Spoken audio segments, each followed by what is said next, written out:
नमस्कार साथियों, LM geography के ऑनलाइन प्लेटफॉर्म पे आप लोगों का स्वागत और अभिनंदन। किसी ने बड़े कमाल की बात कही है, आंखों में नींद बहुत है, आंखों में नींद बहुत है पर सोना नहीं है। आंखों में नींद बहुत है पर सोना नहीं है। यही समय है कुछ करने का, यही समय है कुछ करने का, इसे खोना नहीं है। यही समय है कुछ करने का, इसे खोना नहीं है। और यह सही भी है कि वर्ष 2025 जो नए साल की शुरुआत है वह हम इस प्रकार से करें कि वर्ष 2025 में राजस्थान सरकार के द्वारा आरपीएससी के द्वारा विभिन्न प्रकार की प्रतियोगी परीक्षाओं के विज्ञापन जारी किए, जिसमें फर्स्ट ग्रेड है, सेकंड ग्रेड है, असिस्टेंट प्रोफेसर है और भी कई जो है वैकेंसियां जिसकी संभावित तिथियां भी दी गई है। तो साथियों, ये सही समय है अपने आप को साबित करने का, वर्ष 2025 में अपने सपनों को पूरा करने का, अपने माता पिता के सपनों को पूरा करने का, अपने अपनों के सपनों को पूरा करने का। और आपने जो तय की अपनी मंजिल, चाहे वह फर्स्ट ग्रेड स्कूल लेक्चरर के रूप में की हो, चाहे आप सेकेंड ग्रेड की तैयारी कर रहे हैं, चाहे आप असिस्टेंट प्रोफेसर के लिए तैयारी कर रहे हैं, जिस किसी भी वैकेंसी के लिए आप तैयारी कर रहे हैं उसके में जुट जाइए और जो यह समय है इस समय का पूरा उपयोग कीजिए। सामान्यतः विद्यार्थियों के मन में एक संकोच है कि सर वैकेंसी तो है पर सीटें बहुत कम हैं।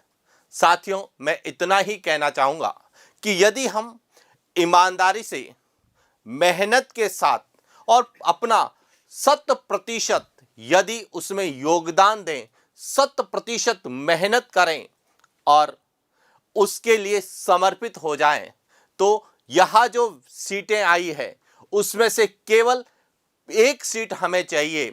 और मैं तो विद्यार्थियों को बहुत बार कहता हूं और आज भी आप लोगों से कहूंगा कि आपको केवल एक सीट चाहिए। 2000 हो, 4000 हो, चाहे 10,000 हो, उसमें से केवल एक सीट आपको चाहिए और एक सीट के लिए आप मेहनत कीजिए। और पहला नंबर सबके लिए खाली होता है। आप इतनी मेहनत कीजिए, इतने अच्छे से सिस्टमेटिक ढंग से मेहनत कीजिए, एग्जाम ओरिएंटेड तैयारी कीजिए कि पहला नंबर आ जाए। और पहला नंबर किसी के लिए जो है, यानी कि पहला जो नंबर है, पहला स्थान है, वह सबके लिए खाली है और आपको सिर्फ एक सीट चाहिए। तो एक सीट के लिए अपना पूरा दम इस वर्ष 2025 में जिसकी भी तैयारी कर रहे हैं उसमें लगा दीजिए। निश्चित रूप से एलएम ज्योग्राफी आपके इस प्रयास में प्रत्यक्ष और अप्रत्यक्ष रूप से एमसीक्यू के माध्यम से, यूट्यूब क्लासों के माध्यम से, एलएम ज्योग्राफी एप्लीकेशन के माध्यम से जो है प्रयास कर रहा है।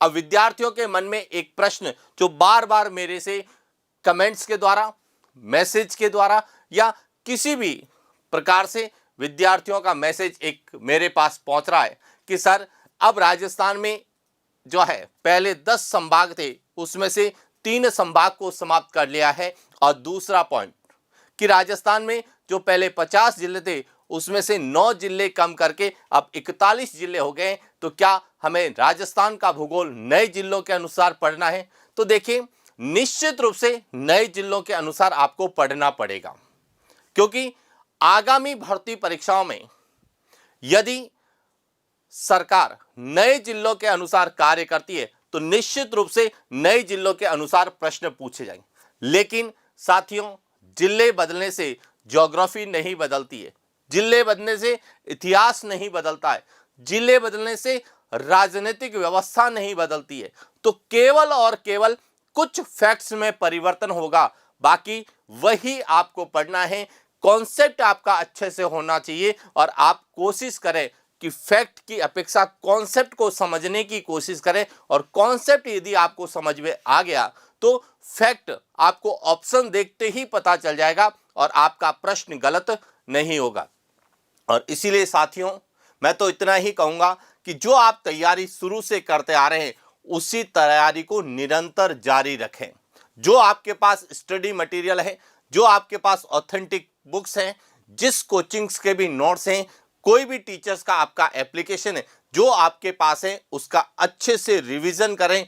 एक बार नहीं, दो बार नहीं, 10 बार रिवीजन करें, अच्छे से पढ़ें, निश्चित रूप से सफल होंगे। और इसके लिए एलएम ज्योग्राफी भी अपने ऑनलाइन प्लेटफॉर्म पर, चाहे वह नेट जीआरएफ के लिए हो, चाहे फर्स्ट ग्रेड के लिए हो, चाहे सेकेंड ग्रेड के लिए हो, रीट के लिए हो, चाहे वह असिस्टेंट प्रोफेसर के लिए हो, सभी प्रतियोगी परीक्षाओं के अपने ऑनलाइन कोर्स जो है अवेलेबल करवा रहा है। तो आप एलएम ज्योग्राफी एप्लीकेशन, जो कि गूगल प्ले स्टोर में भी और एप्पल स्टोर में भी अवेलेबल है, आप उसका यूज आईफोन में भी कर सकते हैं, एंड्रॉयड फ़ोन में भी कर सकते हैं, और यहाँ तक कि जो है आप लैपटॉप में भी एप्लीकेशन को चलाकर आप अपनी क्लास ले सकते हैं। और साथियों, सबसे इंपॉर्टेंट बात है कि एलएम ज्योग्राफी आपको रिकॉर्डेड क्लासेस के साथ साथ पीडीएफ और उस टॉपिक की पीडीएफ प्रिंटेबल फॉर्मेट के लिए भी अवेलेबल करवाती है, ताकि विद्यार्थी को कम समय में लिखना नहीं पड़े, वो ज़्यादा से ज़्यादा रिवीजन कर सके। तो यह सुविधा एलएम ज्योग्राफी अवेलेबल करवा रहा है। और आपको यदि किसी प्रकार की समस्या है तो एलएम ज्योग्राफी में जो कॉन्टैक्ट नंबर है, वहां पर जो है व्हाट्सएप नंबर है, उस व्हाट्सएप नंबर पे आप मैसेज कीजिए, और मैसेज करने के बाद आप पूरी डिटेल उसमें लिखिए। आप कौन हैं, आपका जो है मोबाइल नंबर क्या है, आपने कौन सा कोर्स परचेज किया है, और उसके बाद आपकी क्या समस्या है, क्या इंक्वायरी है। विद्यार्थी केवल और केवल क्या करते हैं, मैसेज डाल देते हैं, हेलो सर मेरा ऐप नहीं चल रहा है। उससे समस्या का समाधान नहीं होगा। आप पूरी डिटेल जो है आप मैसेज कीजिए, आपकी समस्या का समाधान होगा। क्लियर। अब आज हम शुरुआत कर रहे हैं कि नेट जीआरएफ 2025, चाहे वह फर्स्ट ग्रेड के रूप में हो, चाहे वह सेकेंड ग्रेड हो, असिस्टेंट प्रोफेसर हो, टीजीटी पीजीटी, जिसमें ज्योग्राफी को लेके विशेष रूप से जो प्रश्न पूछे जाते हैं, और उसी में हम जिस टॉपिक की बात करें वह है पृथ्वी की आंतरिक संरचना। और पृथ्वी की आंतरिक संरचना का प्रश्न हर एग्जाम में प्रत्यक्ष और अप्रत्यक्ष रूप से पूछा जाता है। तो बात करेंगे पृथ्वी की आंतरिक संरचना की, और शुरुआत करते हैं आज के सेशन की।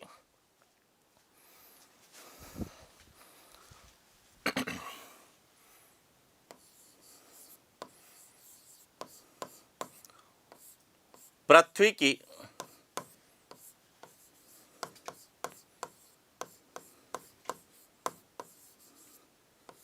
आंतरिक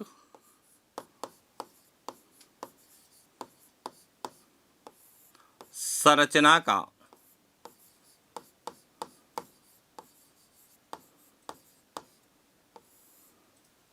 वर्गीकरण, कि आज हम पृथ्वी की आंतरिक संरचना में पृथ्वी के आंतरिक संरचना के वर्गीकरण की बात करेंगे। क्यों हमने पृथ्वी की आंतरिक संरचना का निर्माण कैसे हुआ है, पृथ्वी की आंतरिक संरचना को जानने के स्रोत कौन से हैं, उनके बारे में हम विस्तार से अध्ययन कर चुके हैं। आज हम बात करेंगे पृथ्वी के आंतरिक संरचना का वर्गीकरण।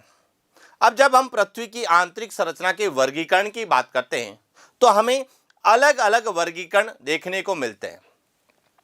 जैसे रासायनिक संगठन के आधार पर पृथ्वी की आंतरिक संरचना का वर्गीकरण है, घनत्व में विभिन्नता के आधार पर पृथ्वी की आंतरिक संरचना का वर्गीकरण है, भूकंपीय तरंगों के आधार पर पृथ्वी की आंतरिक संरचना का अलग अलग वर्गीकरण किया गया है।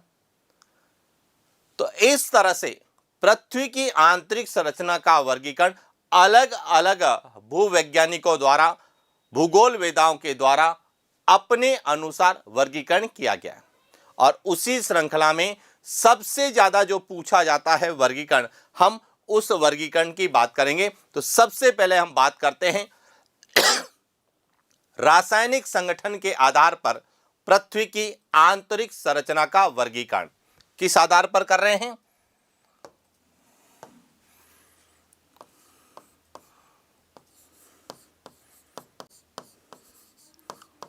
रासायनिक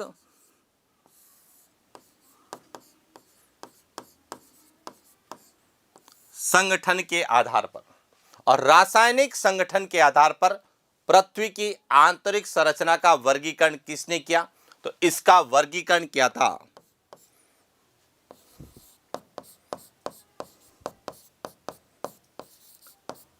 ऑस्ट्रिया के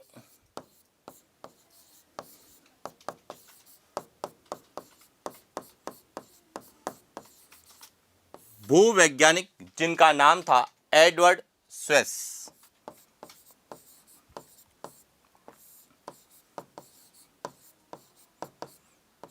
एडवर्ड स्वेस ने रासायनिक संगठन के आधार पर पृथ्वी की आंतरिक संरचना का वर्गीकरण किया और यह वर्गीकरण उन्होंने अपनी पुस्तक जिसका नाम था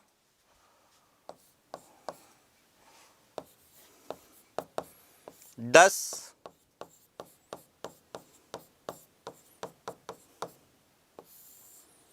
एंटालिड्स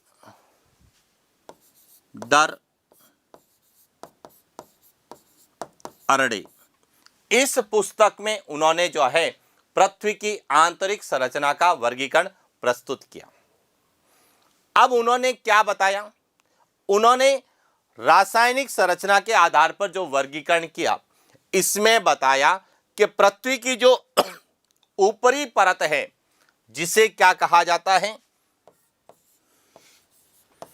भूपरपट्टी। इस भूपरपट्टी के नीचे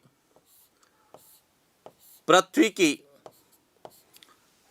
3 परतें हैं, यानी कि स्वेस ने भूपरपट्टी के नीचे पृथ्वी की आंतरिक संरचना का जो है वर्गीकरण कितने भागों में किया? 3 भागों में किया।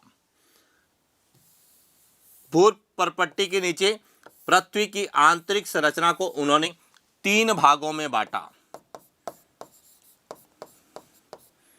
सियाल,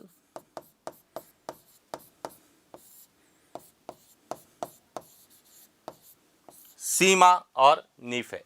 तो अब सबसे पहले तो आपको यह समझना है कि पृथ्वी की आंतरिक संरचना का जो वर्गीकरण ऑस्ट्रिया के भूवैज्ञानिक एडवर्ड स्वेस ने किया, वह किस आधार पर किया? रासायनिक संगठन के आधार पर किया। और उन्होंने कहा कि भूपरपट्टी जो है उसके नीचे पृथ्वी की संरचना को या पृथ्वी के आंतरिक भाग को 3 भागों में बांटा, सियाल, सीमा और नीफे के रूप में। क्लियर हो गया? अब बात करते हैं कि सियाल, सीमा और नीफे क्या है और इनकी मोटाई कितनी है और किस प्रकार से प्रश्न हमसे पूछे जाए। तो देखिए, यहां जो आपको दिख रहा है, धरातल से लगाकर 40 किलोमीटर तक, यहां तक धरातल से 0 से 40 किलोमीटर, यहां तो क्या है?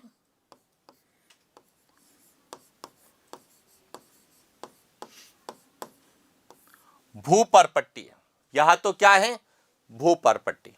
और इस भूपरपट्टी के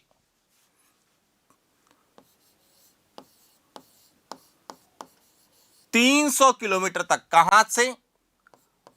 50 किलोमीटर से 300 किलोमीटर की गहराई तक जो है, इसे उन्होंने क्या नाम दिया? सियाल।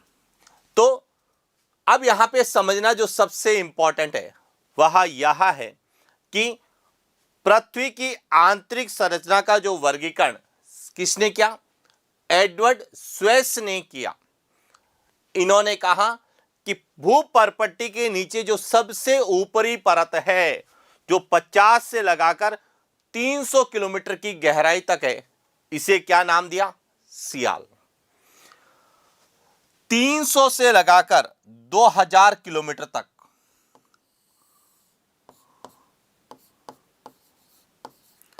300 किलोमीटर से लगाकर 2000 किलोमीटर तक की गहराई पर जो पृथ्वी की परत पाई जाती है, उसे क्या नाम दिया?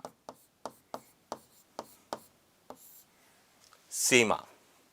और 2000 से पृथ्वी का जो केंद्र कितना है? 6371 किलोमीटर। और जो पृथ्वी की सबसे आंतरिक संरचना है उसे क्या नाम दिया? नीफे।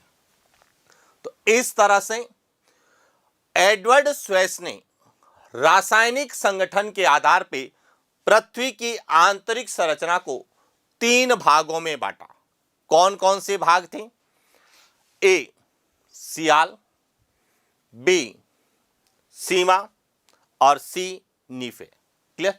अब एक और पॉइंट जो सबसे इंपॉर्टेंट था कि इन्होंने कहा कि 0 से 40 किलोमीटर का जो भाग है इसे कहा पृथ्वी का ऊपरी भाग, और यहां जो ऊपरी भाग है यहां किससे बना हुआ है?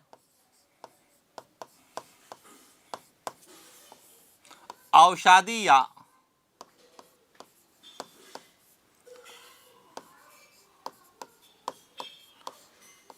परतदार चट्टान से बना हुआ है। तो यह ध्यान रखना, स्वेस के अनुसार भूपर्पट्टी जो पृथ्वी का ऊपरी भाग है यहां कौन सी चट्टानों से निर्मित है? तो यह औषधि या परतदार चट्टानों से निर्मित है। और इस भूपर्पट्टी के नीचे या भूपर्पट्टी के नीचे वाला जो भाग है जिसे पृथ्वी का आंतरिक भाग कहा जाता है, इसे रासायनिक संगठन के आधार पर कितने 3 भागों में बांटा। सियाल जो सबसे ऊपरी परत जिसकी मोटाई 50 से 300 किलोमीटर तक थी, 300 किलोमीटर से 2000 किलोमीटर तक की गहराई वाली जो परत थी उसे सीमा नाम दिया, और 2000 से 6371 किलोमीटर की गहराई वाला जो क्षेत्र था इसे क्या नाम दिया? नीफे नाम दिया। तो इस तरह से ऑस्ट्रिया के भूवैज्ञानिक एडवर्ड स्वेस ने अपनी पुस्तक जिसका नाम था डस एंटालिस डर अरडे, डस एंटालिस डर अरडे, इस पुस्तक में पृथ्वी की आंतरिक संरचना का रासायनिक संगठन के आधार पर वर्गीकरण प्रस्तुत किया और बताया कि पृथ्वी का आंतरिक भाग 3 परतों से बना है। सबसे ऊपरी परत सियाल, मध्यवर्ती परत नीफे और मध्यवर्ती परत सीमा, और आंतरिक या निचली परत जो है वह क्या कहलाती है? नीफे कहलाती है। क्लियर? एक तो यहां से प्रश्न विशेष रूप से पूछा जाता है। इसके बाद आगे पूछा जाता है सियाल, सीमा और नीफे को लेके। और जब हम सियाल, सीमा और नीफे की बात करते हैं तो सियाल को लेके क्या प्रश्न बनता है, नीफे को लेके क्या पूछेंगे और सीमा को लेके क्या पूछेंगे, अब समझना यहां से।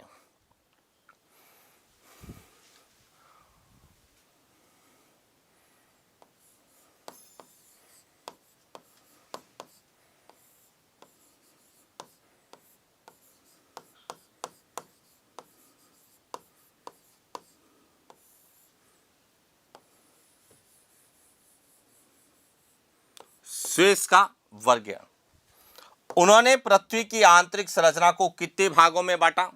3 भागों में। सियाल,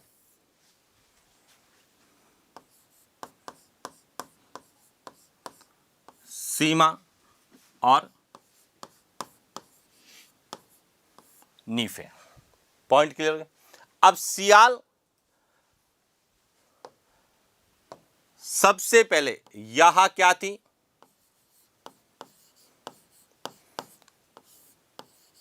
सबसे ऊपरी परत, सबसे ऊपरी परत जिसमें सिलिका और एल्यूमिनियम की प्रधानता थी, इसीलिए इसे क्या कहा गया? सियाल कहा गया। तो सियाल जो है वह पृथ्वी की भूपर्पट्टी के नीचे सबसे ऊपरी परत जिसका निर्माण सिलिका और एल्यूमिनियम से हुआ, इसे क्या कहा गया? सियाल कहा गया। अब इसकी जो औसत गहराई थी, इसकी ऊपरी परत की जो औसत गहराई थी वह कितनी थी? 50 किलोमीटर से लगाकर 300 किलोमीटर तक। यानी इसकी गहराई कितनी थी? 50 से लगाकर 300 किलोमीटर। और जब महासागरीय क्षेत्र में, कहां पे,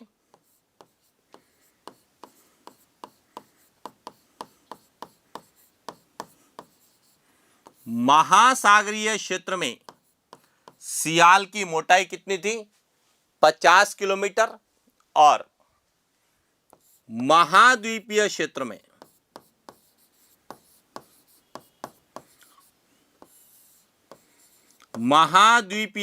में सियाल की मोटाई कितनी थी, 300 किलोमीटर थी। तो इस तरह से आपको एक तो पूछा जाता है कि स्वेज के वर्गीकरण के अनुसार सबसे ऊपरी परत को क्या कहा गया, तो सियाल कहा गया। सियाल में कौन से तत्वों की प्रधानता थी, तो सिलिका और एल्यूमिनियम की प्रधानता थी। सियाल की औसत गहराई कितनी थी, तो 50 किलोमीटर से लगाकर 300 किलोमीटर तक थी। और महासागरीय क्षेत्र में इसकी मोटाई कितनी थी, तो 50 किलोमीटर थी। और महाद्वीपीय क्षेत्र में सियाल की जो है मोटाई कितनी थी, तो वह 300 किलोमीटर थी। क्लियर। इसके बाद जो यहां से प्रश्न आता है वह आता है कि सियाल का घनत्व कितना था और इसमें कौन सी चट्टानें थी। तो यदि हम बात करें सियाल का औसत घनत्व, तो जो सियाल थी इसका औसत घनत्व था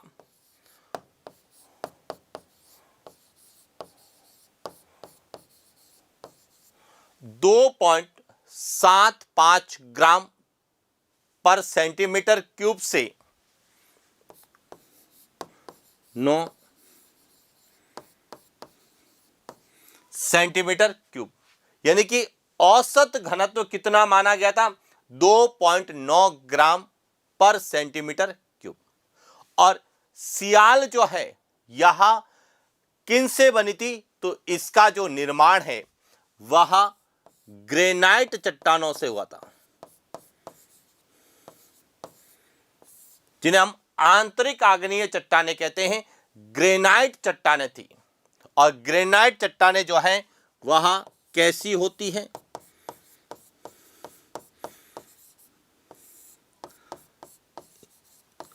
अम्लीय प्रकृति की होती है। इसीलिए ध्यान रखना, सियाल में अम्लीय पदार्थों की क्या थी, अधिकता थी। तो सियाल की प्रकृति क्या थी, अम्लीय थी। इसमें ग्रेनाइट यानी आंतरिक आग्नेय चट्टानों की प्रधानता थी और इसका औसत घनत्व 2.9 ग्राम पर सेंटीमीटर क्यूब था। अब एक और ध्यान रखना, बहुत बार पूछा जाता है कि स्वेज के अनुसार जो महाद्वीपीय क्षेत्र है उनका रचना किससे मानी जाती है, सियाल से मानी जाती है। महाद्वीप स्वेज के अनुसार, ये ध्यान रखना कि स्वेज के अनुसार महाद्वीपीय क्षेत्रों का निर्माण किससे हुआ है, तो पृथ्वी की जो सबसे ऊपरी परत है कौन सी है, सियाल से हुआ है। और सियाल में एल्यूमिनियम और सिलिका की क्या थी, प्रधानता, यानी कि इसमें जो है सोडियम, पोटेशियम, एल्यूमिनियम के सिलिकेट पाए जाते हैं। तो ये ध्यान रखना, इसमें एल्यूमिनियम और सिलिका की क्या थी, प्रधानता। तो इस प्रकार से सियाल को लेके क्या क्या पूछा जाएगा, सबसे पहला पूछा जाएगा कि स्वेज के वर्गीकरण के अनुसार पृथ्वी की सबसे ऊपरी परत क्या कहलाती है, सियाल कहलाती है। सियाल में कौन से पदार्थों की प्रधानता थी, सिलिका और एल्यूमिनियम की प्रधानता थी। सियाल की जो है गहराई कितनी थी, तो 50 किलोमीटर से लगाकर 300 किलोमीटर तक सियाल थी। अब 50 से 300 किलोमीटर क्यों, क्योंकि 0 से 40 किलोमीटर जो ऊपरी भाग था वह भूपर्पट्टी, पृथ्वी का ऊपरी भाग, उस ऊपरी भाग के नीचे 50 से जो 300 किलोमीटर की गहराई वाला जो क्षेत्र था उसे स्वेज ने क्या कहा था, सियाल कहा था। और इसीलिए इसकी मोटाई 50 से 300 किलोमीटर। लेकिन जो महासागरीय क्षेत्र थे वहां पे सियाल की मोटाई कितनी है, 50 किलोमीटर। और जो महाद्वीपीय क्षेत्र थे वहां पे सियाल की मोटाई कितनी थी, 300 किलोमीटर। और इसीलिए कहा जाता है कि जो महाद्वीपीय क्षेत्र है उसकी रचना किससे हुई है, सियाल से हुई है। किसके अनुसार, स्वेज के अनुसार। और स्वेज के अनुसार सियाल का जो घनत्व है वह कितना है, 2.75 ग्राम पर सेंटीमीटर क्यूब से 2.9 ग्राम पर सेंटीमीटर क्यूब, लेकिन औसत घनत्व पूछा जाएगा तो कितना है? 2.9 ग्राम पर सेंटीमीटर क्यूब। और इसमें कौन सी चट्टानें पाई जाती है? तो इसमें ग्रेनाइट चट्टानों की प्रधानता थी। और ग्रेनाइट चट्टानों में कौन से पदार्थ? अम्लीय प्रकृति के जो है पदार्थ ज्यादा थे, और इसीलिए सियाल जो है वह अम्लीय प्रकृति की क्या है? परत है। क्लियर क्या? इसके बाद दूसरी पूछी जाती है सीमा, कि सियाल के नीचे जो मध्यवर्ती परत, सियाल के नीचे जो परत थी,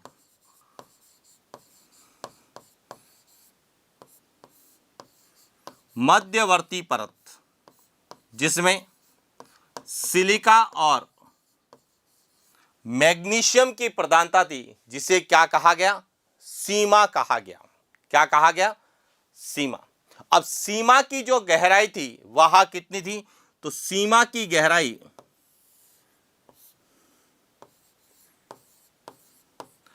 300 किलोमीटर से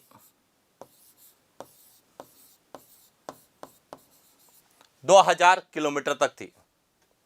सीमा की जो गहराई कितनी थी? 300 से लगाकर 2000 किलोमीटर तक। और इसका जो घनत्व था, औसत घनत्व कितना था?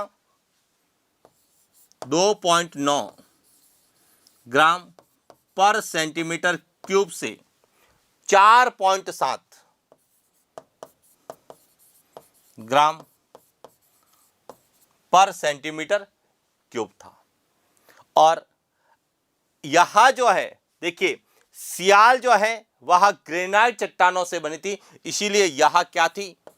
ठोस। जबकि सीमा जो है वह किससे बनी हुई थी? कि सीमा में बेसाल्ट चट्टानों की प्रधानता थी। कौन सी? बेसाल्ट। और इसीलिए यहां कैसी थी?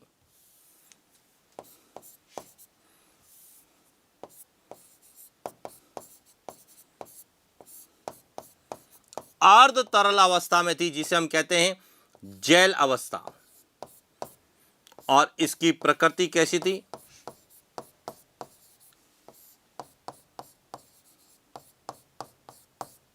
क्षारीय प्रकृति की।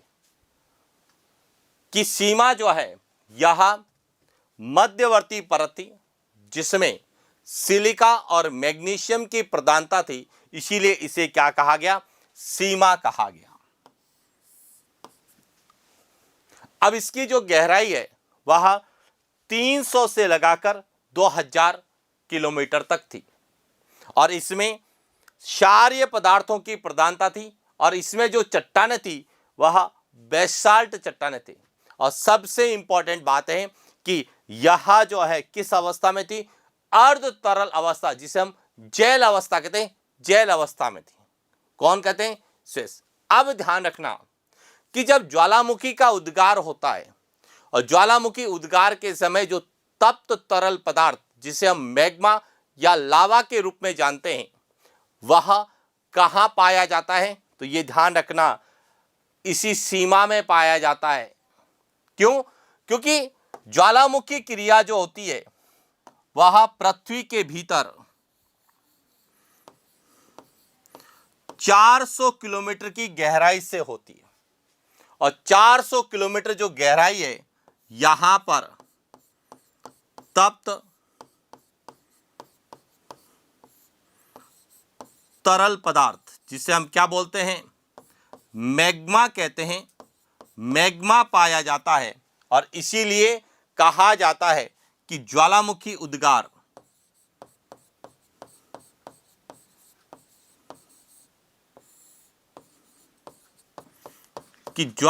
उद्गार में जो निकलने वाला मैग्मा है, वह मैग्मा कहां पाया जाता है?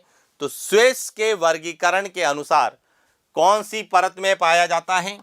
मध्यवर्ती परत, सीमा में पाया जाता है। तो अब देखिए, आपको सियाल और सीमा दोनों एकदम क्लियर हो चुके होंगे कि सियाल में क्या पूछा जाएगा, सीमा में क्या पूछा जाएगा। ध्यान रखना, एक तो प्रकृति पूछी जाती है, सियाल की अम्लीय प्रकृति होती है, सीमा की क्षारीय प्रकृति होती है।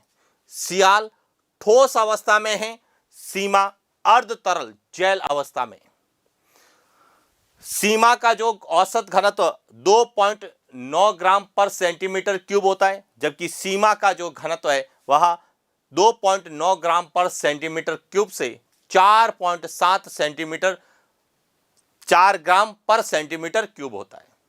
और इसकी गहराई 50 से 300 किलोमीटर है और इसकी गहराई 300 से 2000 किलोमीटर है। और ज्वालामुखी क्रिया के दौरान निकलने वाला तप्त तरल पदार्थ जिसे हम मैग्मा या लावा कहते हैं, वह कहाँ पाया जाता है? तो वह इसी पृथ्वी की मध्यवर्ती परत जिसे हम सीमा कहते हैं, जो अर्ध तरल अवस्था में है, यहां पर यह पाया जाता है। क्लियर? और इसके बाद जो सबसे आंतरिक परत थी, जिसे निचली परत कहा, तो बात करते हैं नीफे की।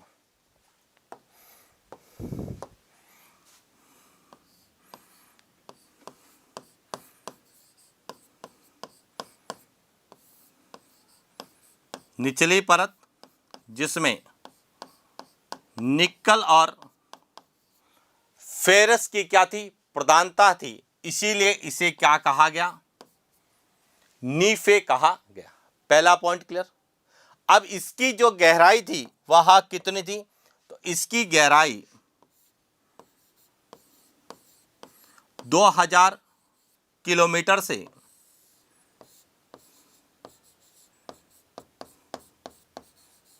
6371 किलोमीटर यानी कि पृथ्वी के केंद्र तक थी। और इसका जो औसत घनत्व है वह कितना था?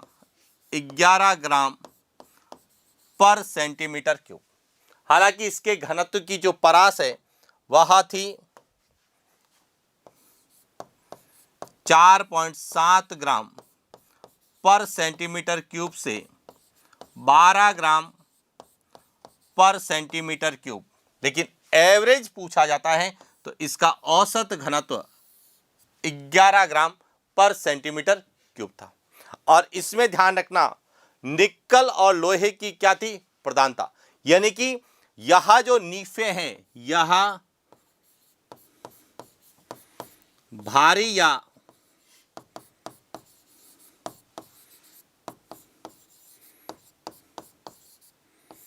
अधिक घनत्व के तत्वों से बनी थी। किससे बनी थी? अधिक जो है भारी या अधिक घनत्व वाले तत्वों से बनी थी। और इसीलिए यह किस अवस्था में है? ठोस अवस्था में है। यह ध्यान रखना, किस अवस्था में है? ठोस। और पृथ्वी जो स्तर है या पृथ्वी की जो चुंबकीय शक्ति है, उसके लिए उत्तरदायी किसे माना जाता है? नीफे को। यह प्रश्न पूछा जा सकता है कि पृथ्वी की स्थिरता या पृथ्वी के चुंबकीय शक्ति के लिए उत्तरदायी है। तो ध्यान रखना, पृथ्वी की सबसे आंतरिक संरचना जो स्वेस के अनुसार क्या कहलाती है? नीफे कहलाती है। तो यह नीफे जो है यह उत्तरदायी है। तो इस तरह से रासायनिक वर्गीकरण के अनुसार एडवर्ड स्वेज ने पृथ्वी को 3 परतों में विभाजित किया: सियाल, सीमा और नीफे। सियाल को लेके हमें क्या पूछा जा सकता है? सीमा को लेके क्या पूछा जा सकता है? नीफे को लेके क्या पूछा जा सकता है? इसके बारे में हमने चर्चा की। क्लियर? अब इसको लेके क्या प्रश्न पूछे जाते हैं, तो बात करते हैं एक एक प्रश्न को कि एडवर्ड स्वेज के वर्गीकरण के अनुसार किस तरह से हमें प्रश्न पूछे जाने की संभावना है। तो शुरुआत करते हैं प्रश्नों की। और पहला प्रश्न आप लोगों के लिए, निम्नलिखित में से रासायनिक संगठन के आधार पर पृथ्वी की आंतरिक संरचना का वर्गीकरण प्रस्तुत किया। कि रासायनिक संगठन के आधार पर पृथ्वी की आंतरिक संरचना का वर्गीकरण प्रस्तुत किया किसने? ए. एडवर्ड स्वेज ने, बी. डॉली ने, सी. जेफरीज ने, डी. आर्थर होम्स हैं।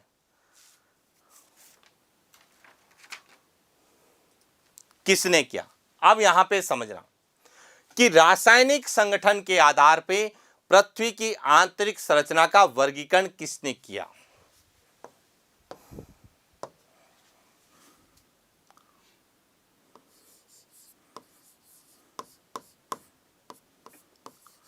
पृथ्वी की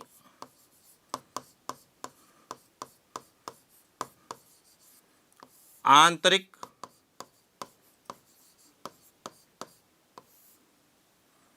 संरचना का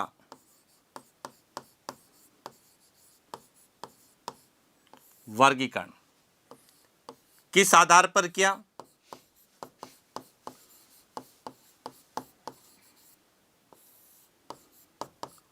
रासायनिक संगठन के आधार पर किया। किसने किया?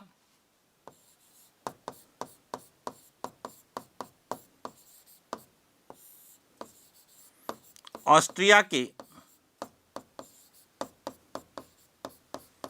भूवैज्ञानिक ने किया। और वह कौन थे?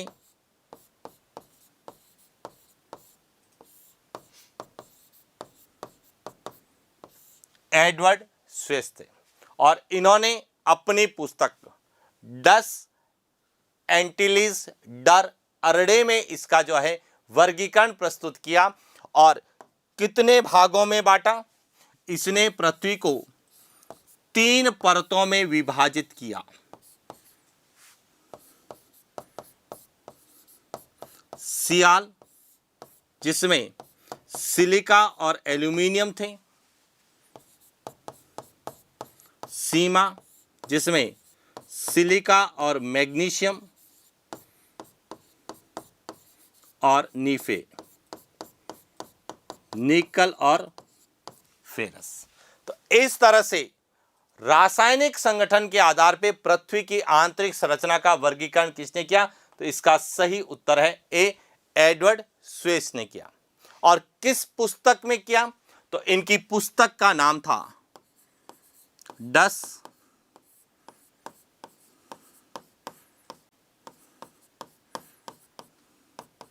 एंटिलीज डर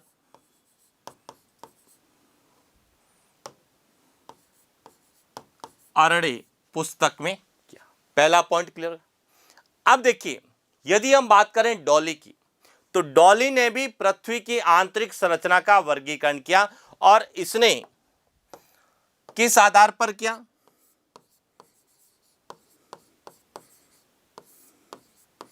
घनत्व में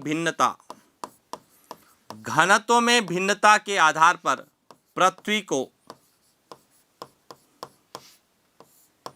3 परतों में विभाजित किया। यानी कि घनत्व में भिन्नता के आधार पर डॉली ने भी पृथ्वी की आंतरिक संरचना का वर्गीकरण किया। और उन्होंने भी पृथ्वी को 3 भागों में बांटा। जेफरीज की बात करें तो जेफरीज ने भूकंपीय तरंगों के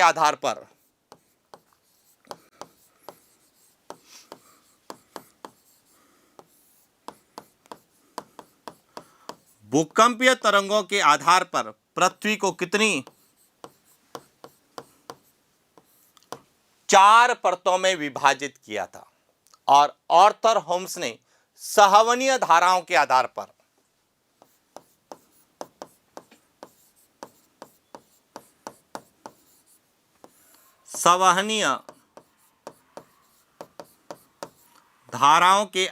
पर पृथ्वी को 2 परतों में विभाजित किया था। तो इस प्रकार से जो पृथ्वी की आंतरिक संरचना का जो वर्गीकरण है, अलग अलग भूवैज्ञानिकों ने अलग अलग आधार पर किया। स्वेस ने रासायनिक संगठन के आधार पर, डॉली ने घनत्व में भिन्नता के आधार पर, जेफरीज ने भूकंपीय तरंगों के आधार पर, और आर्थर होम्स ने सहवनीय धाराओं के आधार पर पृथ्वी को अलग अलग परतों में विभाजित किया। तो अब ध्यान रखना, प्रश्न यह भी पूछा जा सकता है कि सहवनीय धाराओं के आधार पर पृथ्वी को कितनी परतों में बांटा गया है? 2 परतों में। डॉली ने घनत्व में भिन्नता के आधार पर पृथ्वी को कितनी परतों में बांटा? 3। जेफरीज ने भूकंपीय तरंगों के आधार पर पृथ्वी को कितनी परतों में बांटा?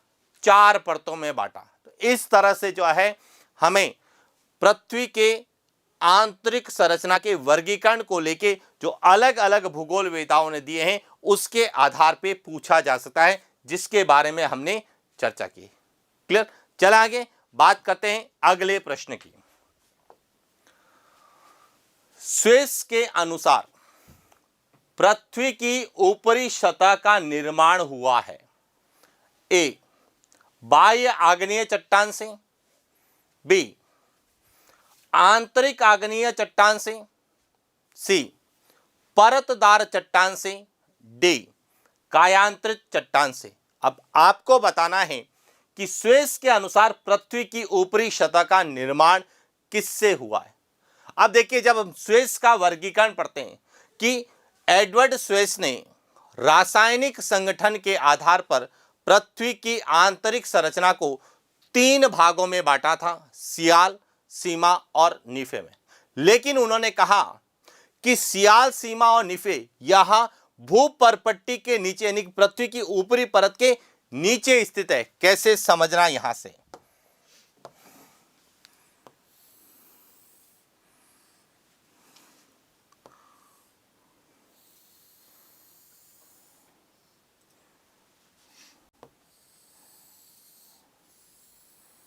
इस तरह से उन्होंने बताया था।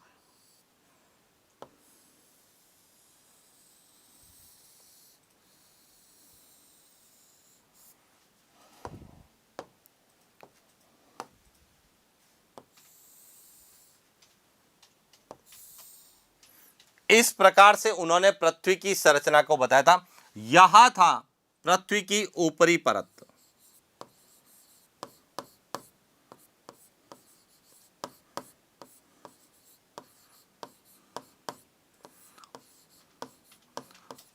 पृथ्वी की जो ऊपरी परत जिसकी मोटाई कितनी थी?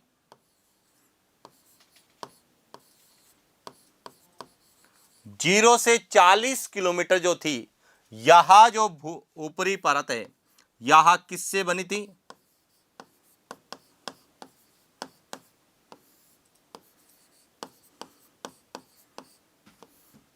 अवसादी चट्टान से, या फिर जिन्हें हम क्या कहते हैं?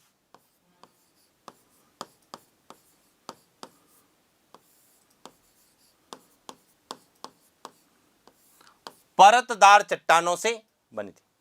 इसके नीचे की जो परत थी जो 50 से लगाकर 300 किलोमीटर तक, इसे कहा गया था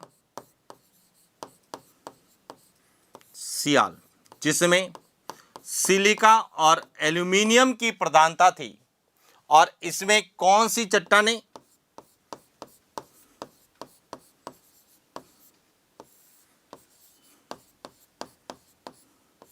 ग्रेनाइट चट्टानों की प्रधानता थी, यानी कि सियाल में आंतरिक आग्नेय चट्टानें पाई जाती हैं।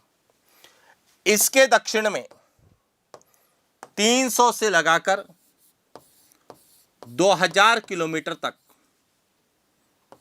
जो परत थी उसे क्या कहा गया? सीमा, सिलिका प्लस मैग्नीशियम। और इसमें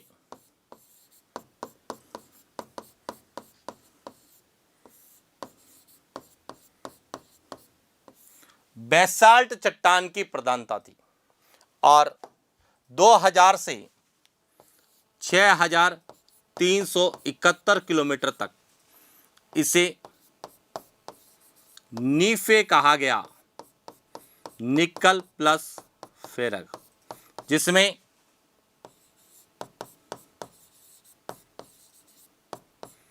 अधिक घनत्व वाले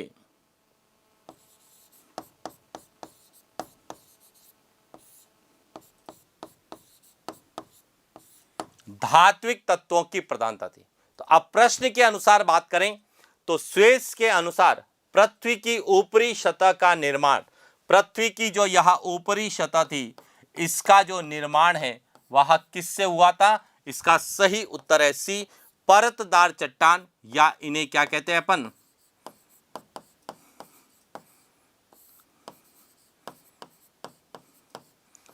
अवसादी चट्टान से हुआ। और जब हम चट्टानों का अध्ययन करते हैं तो हम जब चट्टानों का क्षैतिज वितरण पढ़ते हैं, क्या पढ़ते हैं?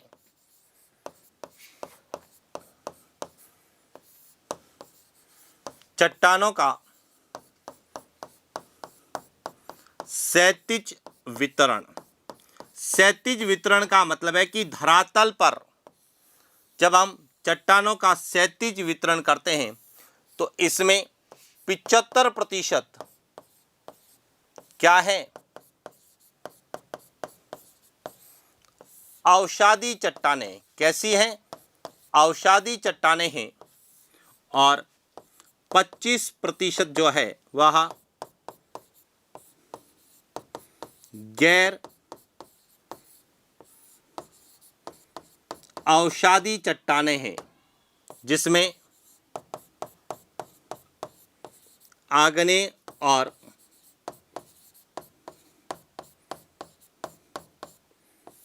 कायांतरित दोनों है। तो अब देखिए, स्वेस के अनुसार पृथ्वी की ऊपरी सतह का मतलब है चट्टानों का क्षैतिज वितरण। और जब चट्टानों का क्षैतिज वितरण किया जाता है तो 75% अवसादी चट्टानें। इसका मतलब है कि पृथ्वी की ऊपरी परत में कौन सी चट्टानें मिलेगी आपको? परतदार या अवसादी चट्टानें ज्यादा मिलेगी। जबकि हम जब ऊर्ध्वाधर पढ़ते हैं तो 95% गैर अवसादी चट्टानें हैं और 5% जो है अवसादी चट्टानें।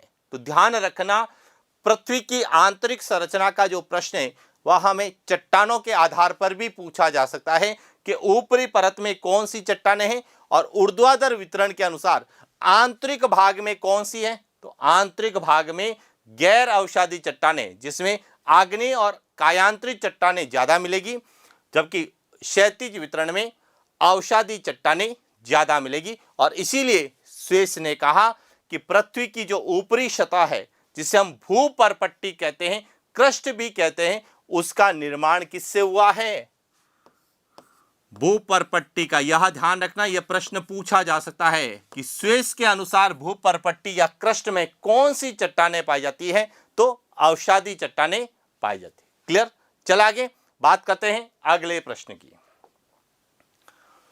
स्वेस के वर्गीकरण के अनुसार महासागरीय क्षेत्र में सियाल की मोटाई है ए 40 किलोमीटर, बी 50 किलोमीटर, सी 100 किलोमीटर, डी 300 किलोमीटर। अब आपको बताना है कि स्वेस के वर्गीकरण के अनुसार महासागरीय क्षेत्र में सियाल की मोटाई कितनी है। अब यहां पे समझना, जब हम पृथ्वी की आंतरिक संरचना का अध्ययन करते हैं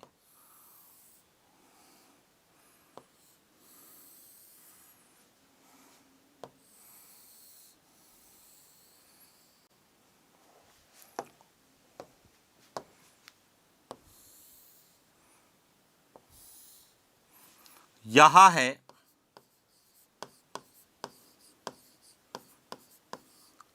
भूपर्पट्टी, जिसकी मोटाई कितनी है? 40 किलोमीटर। इसके बाद 50 किलोमीटर से 300 किलोमीटर की मोटाई पर इसे कहा जाता है सियाल। 300 से 2000 किलोमीटर तक की जो मोटाई है इसे कहा जाता है सीमा। और 2000 से 371 किलोमीटर तक की जो गहराई है इसे क्या कहा जाता है? तो इस तरह से पृथ्वी की आंतरिक संरचना को भूपर्पट्टी के नीचे 3 भागों में बांटा गया है। अब जब सियाल की जो मोटाई है वह कितनी है? 50 से 300 किलोमीटर तक। लेकिन महासागरीय क्षेत्र की जब हम बात करते हैं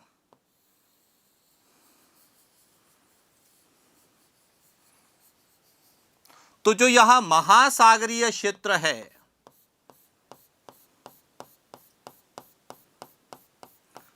इस महासागरीय क्षेत्र में जो है जो सियाल की मोटाई जो है वह कितनी है? तो ध्यान रखना 50 किलोमीटर है। कितनी है?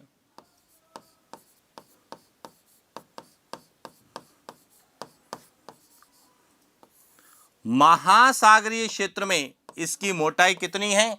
50 किलोमीटर। लेकिन जब हम महाद्वीपीय की बात करते हैं तो महाद्वीपीय क्षेत्र में इसकी मोटाई कितनी है? 300 किलोमीटर।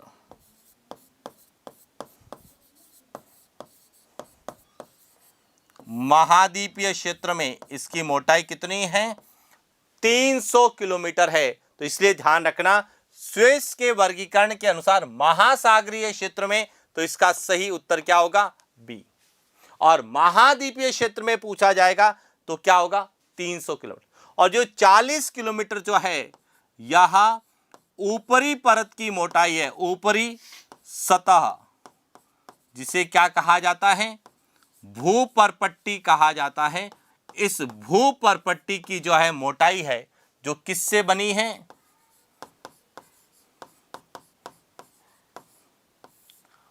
अवसादी चट्टान से बनी है। तो ये ध्यान रखना, स्विस के अनुसार भूपरपट्टी की तो 40 किलोमीटर है, महासागरीय क्षेत्र में सियाल की मोटाई 50 किलोमीटर है, और महाद्वीपीय क्षेत्र में इसकी मोटाई कितनी है? 300 किलोमीटर। और इस प्रकार से जो है स्विस के वर्गीकरण के अनुसार सियाल की मोटाई पूछी जा सकती है। चल आगे, इसके बाद बात करते हैं अगले प्रश्न की। स्विस के वर्गीकरण के अनुसार क्षारीय पदार्थों की प्रधानता होती है ए सियाल में, बी सीमा में, सी नीफे में, डी ए व बी दोनों में। तो अब जब हम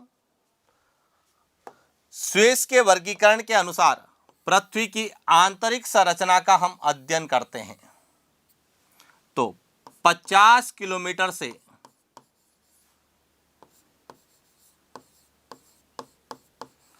300 किलोमीटर तक तो क्या मिलेगी आपको? सियाल, जिसमें सिलिका और एल्यूमिनियम। 300 से 2000 किलोमीटर पर क्या मिलेगी आपको?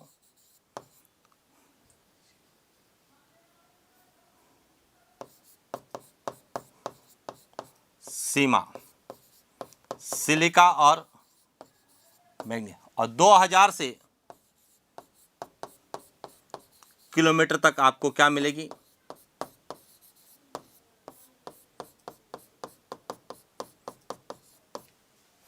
अब देखिए, सियाल जो है इसमें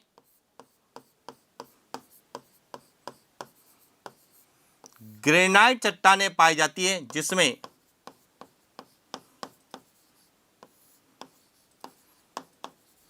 अम्लीय प्रकृति के पदार्थ ज्यादा मिलेंगे। सीमा, इसमें बेसाल्ट चट्टानें पाई जाती हैं, और इसमें सार्य पदार्थ की क्या होती है? अधिकता होती है या प्रधानता। तो स्विस के वर्गीकरण के अनुसार सार्य पदार्थों की प्रधानता कहां होती है? इसका सही उत्तर है बी सीमा। सियाल में अम्लीय, सीमा में क्षारीय। और जब हम नीफे की बात करते हैं तो इसमें अधिक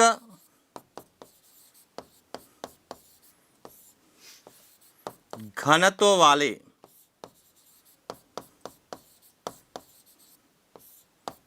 धात्विक तत्व, जैसे लोहा अयस्क है, निक्कल है, यानी कि नीफे है तो निक्कल है, फेरस है, इनकी क्या मिलती है? अधिकता मिलती। तो इस प्रकार से आपको जो है सीमा को लेके भी प्रश्न पूछा जा सकता है। प्रकृति के आधार पे, चट्टानों के आधार पर वहां पे कौन से तत्वों की प्रधानता पाई जाती है। और यह भी ध्यान रखना कि ज्वालामुखी क्रिया के दौरान जो तप्त तरल पदार्थ, जिसे हम मैग्मा या लावा कहते हैं, मैग्मा और लावा, यह कहां पाया जाता है? तो यह सीमा में पाया जाता है। कहां पे? सीमा में पाया जाता है। चला आगे बात करते हैं अगले प्रश्न की। स्वेस के वर्गीकरण के अनुसार पृथ्वी की परत में अधिक घनत्व वाले तत्वों की प्रधानता है। ए भूपर्पट्टी में, बी सियाल में, सी सीमा में, डी नीफे में।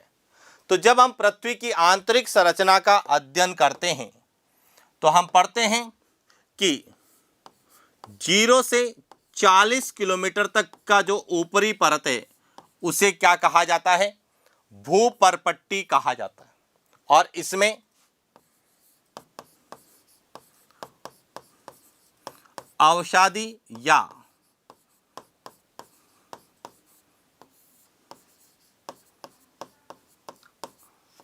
परतदार चट्टानें होती है। सियाल की बात करें तो यह 50 से 300 किलोमीटर की गहराई तक है, जिसमें ग्रेनाइट चट्टानें पाई जाती हैं और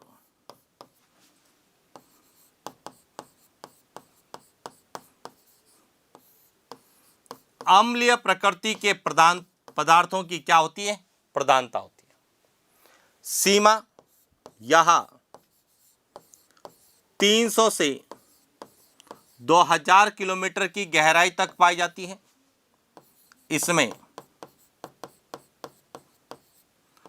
बेसाल्ट चट्टानों की प्रधानता होती है और क्षारीय प्रकृति की होती है। इसके बाद आता है नीफे। नीफे की जब हम बात करते हैं तो नीफे की जो गहराई है यह 2000 से 6371 किलोमीटर तक है और इसमें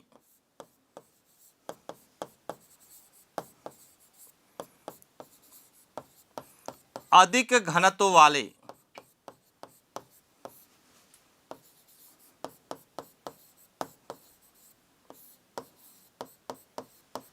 धात्विक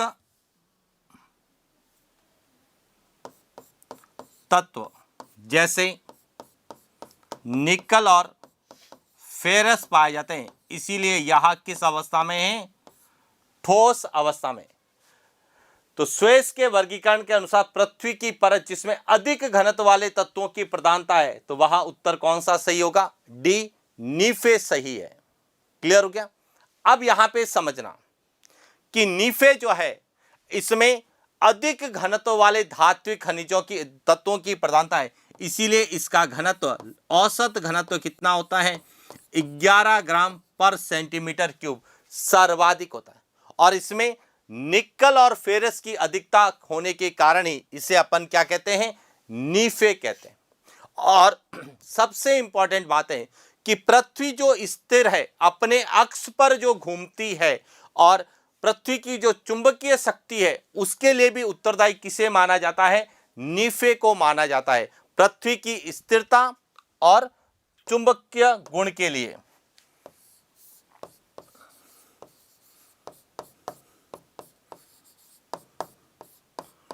पृथ्वी की स्थिरता और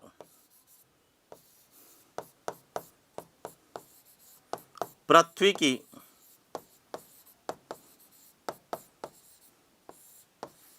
चुंबकीय शक्ति के लिए कौन सी परत उत्तरदायी है या कौन सी परत जो है कारण है?